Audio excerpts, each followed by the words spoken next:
O saan kayo nag-enjoy? Sa Tarsier Sanctuary, sa Panglao Beach o sa Chocolate Hills? World class, hindi ba?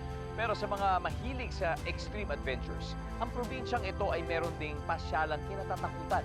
Pero, hindi na.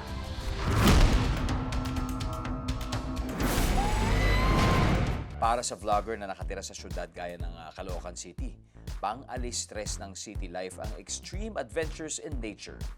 Gaya ng content creator ng Lakbay sa Iraya YouTube channel na si Mark Ramos.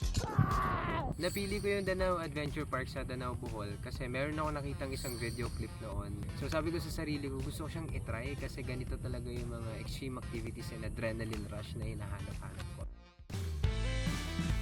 Pero bago magbuwis buhay, nag-warm up muna si Mark.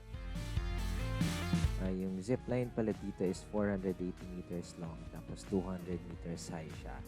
So, pupunta ka dun sa kabilang bundok through the zipline. Hindi ko pa na-try mag-zipline before. Ito yung pinakaunang beses na na-try ko yung ganitong klaseng activity. Wala, wait lang! Nang nag-start na akong lumusong, grabe. Tapos natatanaw ko na kung gaano ako kataas or gaano kalalim yung babagsakan mo. Halo-halong pakaramdam. Nandun yung kinakabahan ka, natatakot, papawisan ka ng malamig. Kung makikita mo naman yung mga puno dun sa baba, tapos may mahabang ilog sa pagitan ng dalawang bundok. Front act lang yan. Ito na ang main event. Tinry ko na yung The Plunge.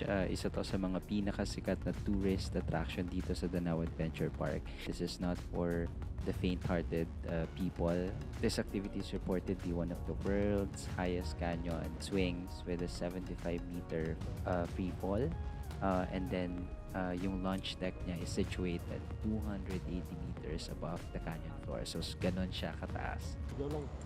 Hail Mary, full of grace, the Lord is with you. Huwag ibaba yung paa pag hindi ko sinasabi ibaba. Okay. Dandahan ibaba, dandahan. Kuya, wait lang. Okay, ready? Race. Wait lang, kuya. Uno, bombs away. Wait lang, kuya.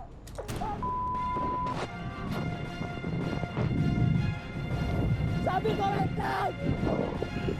Kuya! Hindi talaga ako handa. Like, sa totoo lang, ina-expect ko, may konting time muna para kausapin muna ako ni guide. Pero hindi, ang bilis na pangyayari. So, hindi ko siya talaga ina-expect. Ibang klaseng adrenaline rush yung naramdaman ko dito sa activity na to. Although, after naman ng free fall, sobrang nakaka-enjoy na yung point na siniswing ka na lang ng slide for about mga 5 minutes. Yan.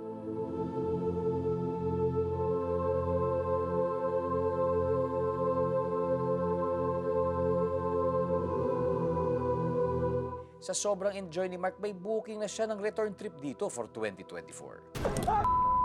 Sabi ko, wait lang! Kuya! Congrats, Mark! Adventures pa more sa ating Amazing Earth.